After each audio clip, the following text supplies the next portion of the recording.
हा, तुमची काय निष्ठा? आणि तुम्ही अजितदादांच्या शपथविधीला माझ्याबरोबर बसला. आम्ही एका गाडीमध्ये गेलो, अशोक पवार ते आणि मी. त्यावेळेस तुम्ही दादाच्या बरोबर राहिला. परत यांना स्वप्न पडलं, परत तुम्ही शरद पवारांकडे गेला. परत मध्ये आले, मलाच भेटले. म्हटले मी काय करू? मी म्हटलं सत्तेबरोबर ह्या कामं लोकांची करायची, पण यांना काम करायचं नव्हतं, हे परत आले नाही. आता तुम्ही तिकडे उभे राहिलात, तुम्ही विकासावर बोला ना. वाडा गावात पैसे दिले, देण्यामध्ये पैसे दिले, सांगा ना एकदा. काय हरकत आहे तुम्हाला सांगायला? मी पुढे सांगतोय जाहीरपणाने एवढे पैसे दिले, पण नुसते पैसे दिले नाही. देण्यासारख्या ठिकाणी आदिवासी मुलांच्या करता आज 550 विद्यार्थी शिकतात. 500 मुलं तिला आदिवासीची शिकतात. 500. मी कॉलेज काढलं, कुणी सांगावं 1 रुपया देणगी कुणाकडनं घेतली? एक माणूस उभा राहून दाखवा की मी त्याच्याकडनं देणगी घेतली. शाळा चालवलं एखादा रुपया घेतला. फुकट शिक्षण त्या आदिवासी बांधवांच्या मुलाला जर दिली पैसे देत असेल, आज माझ्या शाळेत कुठल्या प्रकारची कमी नाही. मी मध्ये नॅक केंद्र सरकारची मंजुरी घेतली, सगळ्या गोष्टी तिथे मी पूर्ण केल्या, सगळ्याच्या सगळ्या. त्याच्याकरता कुणाकडनं 1 रुपया देणगी सुद्धा मी घेतली नाही, 1 रुपया नाही. करमण्याच्या कालखंडामध्ये लोकांना मोफत भोजन आम्ही दिलं, मी आणि माझ्या सगळ्या सहकार्यांनी. यांनी जगदंबा प्रतिष्ठानच्या नावाखाली अनेक उद्योगपतींकडे देणग्या घेतल्या. यांनी हिशोब द्यावा की किती लोकांना तुम्ही सहकार्य केलं. त्या कालखंडात इथं आले ते एकदाही आले नाही. तुम्ही डॉक्टर होता ना, काय केलं? कोविड सेंटर काढलं नाही. तुमची बायको डॉक्टर नव्हतं, तुम्ही डॉक्टर होता. एक कोविड सेंटर काढायचं आणि या सगळ्या परिसरातल्या लोकांना मदत करायची. अनेक मोठमोठ्याली लोक या तालुक्यातली, कारण तालुक्याचे माझे आमदार सुद्धा कोविडमुळे गेलेत. आपल्या सगळ्यांना कल्पना का तुम्हाला करता आलं? तुम्ही बिळात लपून बसला. हा कोला उसातनं बाहेर आलाच नाही, डायरेक्ट आता निवडणुकीला. आणि आता ते इतक्या गप्पा करतात. हे नट तुम्हाला माहिती, निळू खोली सुद्धा आपल्याकडे नट होता. पिक्चरमध्ये काम करायचं असेल तुमच्या डायलॉग निळू खोलीचे पाठ होते, बरोबर आहे का नाही? पण ते कुणीतरी लिहून दिलेलं असते. आता सुद्धा असं चाललंय होले साहेब, त्यांच्या ऑफिसमध्ये उद्या कुठलं नाटक रंगवायचं हे ठरलं जातं तिथले. मला एका पत्रकाराने सांगितलं, मग आढळराव दादा भेटले की कसं पाया पडायचं. अरे इतका नम्र आहे तो.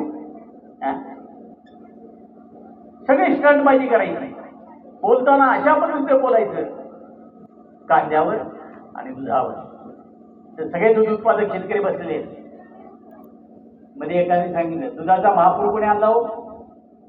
या राज्यामध्ये दुधाचा महापूर योजना ही थोपटे साहेबांनी सुरू केली का नाही केली तुम्हाला सगळ्यांना माहिती आहे. त्या अंतर्गत दुधाचा धंदा वाढला. आमच्याकडे चिलिंग सेंटर काढली. दुधाच्या भावामध्ये चढ उतार झाला का नाही? झाला. आज त्या संदर्भामध्ये तुम्ही आज बोलायला लागलात. आम्ही इतकी वर्ष सहन करतोय. कांदा उत्पादक शेतकरी तेव्हा अन्याय झाला, मान्य आम्हाला. पण मी त्यांना सांगितलं माझ्या परिसरामध्ये आता आमच्याकडे तर पाणी भरपूर आहे, आम्हाला कांदा लावायला परवडत नाही. आम्ही सगळं ऊस लावलाय. माझ्या गावात माझ्या घरामध्ये सुद्धा आम्हाला कांदा विकत घेऊन खावा लागतो. एक तर त्याची मजुरी परवडत नाही. पण मी त्यांना हिशोब दिला. अगदी म्हटलं तुम्ही आळंदी, मरकड, आमचं बोस, रास, चिंबडी, केळगाव, मोई, तुमचं खालुंबर, माळुंग, चाकण, खरावाडी, नाणेकरवाडी, बेदनकरवाडी या सगळ्या परिसरामध्ये एक वाफा कांद्याचा दाखवा. आता आमच्या तिथल्या लोकांना शेती बघायला दुसरीकडे जावं लागतं. एकट्या बेदनकरवाडीत 1.25 लाख लोक राहतात. 1.25 लाख. कांद्याचे क्षेत्र आहे कुठे? आणि तिथं म्हणले कांद्याचे भाव पडले. आणि शेतकरीच राहिला नाही कांदा पिकवणारा. तिथं विकत घेऊन कांदा खातात. पान सुद्धा नाही. आपण बोलावं कुठे? मावळामध्ये किती ठिकाणी कांदा पिकतो मला सांगा बरं. आता माझ्या माहितीप्रमाणे थोडाफार शामरावच्या तिथं तेवढाच कांदा आहे. नाही तर वरती मला तर देण्यामध्ये कधी दिसला नाही. तिथल्या वरच्या कडे एक आमच्याकडे भाताचं पीक मिळतं, दुसरा कांद्याचं पीक घेतलं म्हटलं तर भात येणार नाही. आमच्याकडे नाही. आणि मग इथून कांद्याच्या प्रश्नावर बोलले तर आपण कुठं काय बोलावं याची सुद्धा समय सूचकता त्यांच्याकडे नाही. जिथं ऊस पिकवतो तिथं कांद्यावर बोलतात, जिथं कांदा पिकतो तिथं ऊसावर बोलतात. इतकं नाही. मी शेतकऱ्याचा मुलगा, मी गरिबाचा मुलगा. अरे कोण श्रीमंताचा आहे? मी सुद्धा गरिबाचा शेतकऱ्याचा मुलगा आहे, पिंपळगाव मधला. माझे आईबाप आयुष्यभर शेती केलं, त्यांचाच मुलगा मी आहे. तू आज वेगळं काय आहे? काय वेगळं आहे तुझ्यामध्ये असं? तू सगळ्याचा टेंबा मिळवतो, पण हा नट आहे. डायलॉग बाई, मला एकदा सांगा, जर तुम्ही 5 वर्ष काम केलं असतं तर तुम्हाला कार्यकर्त्याची ओळख झाली असती. आज तुम्ही कार्यकर्त्याची ओळख द्यायला कोणीतरी माणसं, काही लोकांनी तिचा प्रवेश केला आणि त्याचा अकलेचे तारे तोडायला लागले. आणि आपला स्वतःचा इतिहास बघा ना काय येते. आज ते सांगता दिलीप मोहितेने माझ्यावर 2 केसेस केल्या. मी अरे गेली तुम्ही सांगताय की 10 वर्षापैकी 7.5-8 वर्ष मी सत्तेमध्ये होतो. तुमच्याकडे घर खातं होतं, चौकशी करायची. आणि दिलीप मोहिते लावलं असं दिलीप मोहिते जेलमध्ये पाठवायचं होतं. काय झाली होती? पण खापर दुसऱ्याच्या माथ्यावर फोडायचं. अहो खेडमध्ये जे मर्डर झाले, ठेगड्यांचा मर्डर झाला, पप्पा भंडवलकरांचा मर्डर झाला, त्याचं श्रेय तुम्ही घेतलं. लोकांच्या मध्ये दहशत निर्माण करण्याचं काम तुम्ही केलं. माझी तर शासनाला विनंती मी करणार आहे की पप्पा भंडवलकरच्या खुनाची चौकशी करा. कोण मुख्य खुनी येते एकदा या निमित्तानं कळेल. अरे तुम्हाला 3 वेळा दिलीप मोहितेनं वाचवलं, तुम्ही विसरला. तुमच्याकडे रिव्हॉल्वर सापडलं, दिलीप मोहितेनं तुम्हाला वाचवलं, विसरला तुम्ही. त्यावेळेला पाया पडताना लाज वाटली नाही का? तुम्ही सुरेश चव्हाणांच्या बरोबर मारामारी केली. मला फक्त अटक करू नका, मला मारूळायला सांगू नका. अरे मीच तुम्हाला हजर केलं, तुम्ही विसरलात. ठेगड्यांच्या खुणामध्ये तुम्ही अडकलात. तुमच्या विरुद्ध कंप्लेंट ही सुरेश चव्हाणांनी त्या सगळ्या मंडळींनी दिली. माझी त्यावेळेला रामायण चालू होतं. माझ्या रामायणामध्ये माझ्या सगळ्या गाड्या फोडल्या, त्या सगळ्या मुलांनी रामायण बंद पडलं. माझा कसा संबंध असेल त्याच्याशी? तुम्ही त्याचं श्रेय घेतलं. लोकांमध्ये दहशत तुमची निर्माण करण्याचा प्रयत्न तुम्ही त्या ठिकाणी केला. लोक म्हणले लयच मोठा बाई, म्हणून मी म्हणले तुझ्या बस काढत तुला मारले. याच्या भाईगिरीची भीती मला कधीच वाटली नाही, वाटणार बी नाही. तुम्ही कशा पद्धतीने वर आलात हे आम्हाला चांगलं माहिती आहे. आज तुम्ही सांगताय की पुनर्वसनच्या जमिनी सगळी चौकशी करा. मी तर सुरुवातच केली. आता तुम्ही कुणाकुणाच्या जमिनी पुनर्वसनमध्ये घेतल्या, कुणाकुणाला विकल्या, सगळी माहिती काढून जनतेच्या समोर मांडल्याशिवाय मी राहणार नाही.